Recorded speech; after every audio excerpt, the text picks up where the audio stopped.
सभी साधकों से प्रार्थना है, निवेदन है, कृपया आज का सत्संग बहुत महत्वपूर्ण है और सभी साधक बहुत ध्यान से एक एक बात को सुनेंगे। देखिए, जब आप साधना आरंभ करते हैं, जप आरंभ करते हैं, तो आपको अभी जप में रुचि नहीं, आपको आनंद नहीं प्राप्त हुआ, तो हो सकता है आपको जैसा पहले अभ्यास था उससे आपका अभ्यास कमज़ोर होने लगा है। लेकिन आप ध्यान से ये बात सोचिए, ये जो संसारिक हमारी इच्छा पूर्ति की कामनाएं बनी हुई हैं, ये भजन के रंग को कम कर देती। हम इस बात को लेकर हमेशा भय में रहते हैं कि लौकिक कामनाओं की पूर्ति, लौकिक कामनाओं का हमारा जीवन निर्वाह हमारा भजन से क्यों नहीं हो रहा। आप समझें, लौकिक कामनाएं परमार्थिक में चलने वाले की स्वतः ही पूर्ण होने लगती है। आप अगर भक्ति कर रहे हैं, प्रेम पूर्वक श्रद्धा से भगवान के नाम का जप कर रहे हैं, तो लौकिक कामनाएं सभी स्वतः अपने आप पूर्ण होने लगती हैं। आप धैर्य धारण करें। देखिए कि सूर्य भगवान जब उदित होते हैं तो उजाला का उनका मेन कर्तव्य है, लेकिन उसके साथ में हमें बहुत कुछ मिलता है। और आप देखें, जब आप अग्नि प्रज्वलित करते हैं तो अग्नि से आप भोजन तो पकाते हैं, साथ में अग्नि की जो दाहिका शक्ति है, जो गर्मी है, अग्नि से जो रोशनी है, ये स्वतः प्राप्त होती है। ऐसे ही जब आप पुष्प भगवान को अर्पित करने के लिए चुनते हैं तो पुष्प की सुगंध, ज्यों ही आप पुष्प चुनते हैं, पुष्प की कोमलता जो हाथों को स्पर्श करती है, पुष्प को देखने में जो हृदय में प्रसन्नता आती है, ये सब स्वतः पुष्प के साथ मिलता है।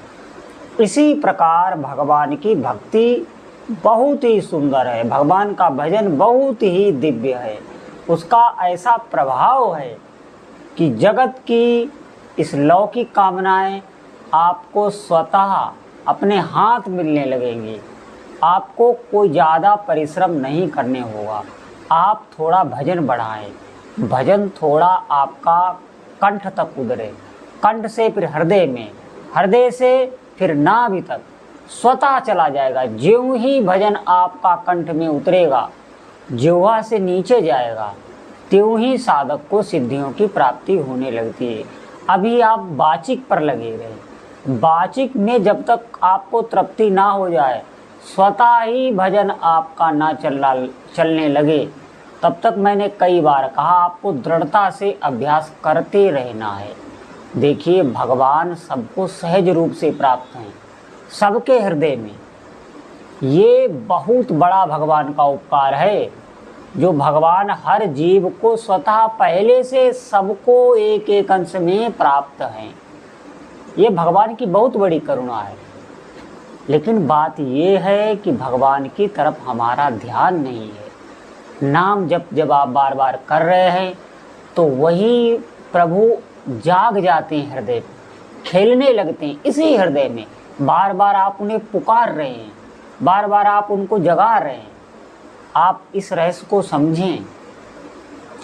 भजन का अर्थ होता है कि हमारा प्रभु के चरणों का चिंतन बनने लगे। खास बात आप समझ लीजिए, भजन का उद्देश्य ही यही होता है, सब काम चिंतन से बनना है। आप अभी अगर भय का चिंतन करने लग जाएं आंख बंद करके, तो आपको भय लगने लगेगा। आप देखना, कभी भी आप अंधकार में, रात्रि में कहीं अकेले हों और आप भय की बातें सोचने लगे, भय में तन्मय होने लगे, तो तुरंत ही आपको डर लगने लग जाएगा। कितने बड़े ही साधक आप क्यों ना हो, एक बार तो आपको भय लगेगा ही। क्यों? क्योंकि आपका भय का चिंतन हो गया। आप काम का चिंतन करने लग जाए, आपको काम व्याप जाएगा। आप क्रोध का चिंतन करने लग जाएं, आपको क्रोध व्याप जाएगा। और आप कोई सुंदर प्रभु की झांकी कोई दिव्य किसी संत का भाव, किसी मंदिर का भाव, किसी पवित्र तीर्थ का भाव या अपने किसी जप के अनुभव का भाव आप हृदय में ले आए तो आप देखिए हृदय प्रफुल्लित हो जाता है, शांत हो जाता है, भक्ति में उत्साह बढ़ जाता है।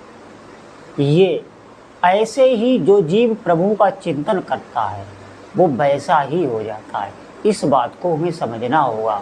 हम जिसका भी चिंतन करते हैं हम वैसे ही हो जाते हैं, वैसे ही हमारी बुद्धि, वैसे ही मन चलने लगता है, वैसा ही हमारा रक्त संचार होने लगता है, धीरे धीरे वही क्रियाएं होने लगती, धीरे धीरे आसपास का वही माहौल होने लगता है, सब कुछ वही हो जाता है जैसा व्यक्ति का चिंतन होता है। और चिंतन आएगा नाम से ही, और नाम जप अगर आपको नहीं हो रहा है तो आप प्रभु से मदद मांगें। प्रभु से मदद भी मांगी जाती है प्रार्थना से। आप उनसे प्रार्थना मांगे कि हे प्रभु मुझे अपनी शरण में ले लीजिए। हालांकि प्रभु की शरण में होने का जीव का कर्तव्य है, लेकिन अगर जीव कोई प्रभु से मदद मांगता है तो प्रभु मदद करते हैं।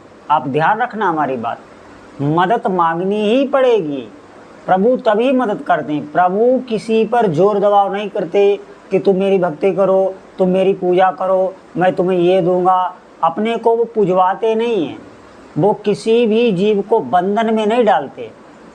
बंधन में डालना, अपना आज्ञा पालन कराना, ये आसुरी संपदा होती है। प्रभु तो संतों के भी संत हैं, गुरुओं के भी गुरु हैं, सबको उन्होंने स्वतंत्र छोड़ रखा है।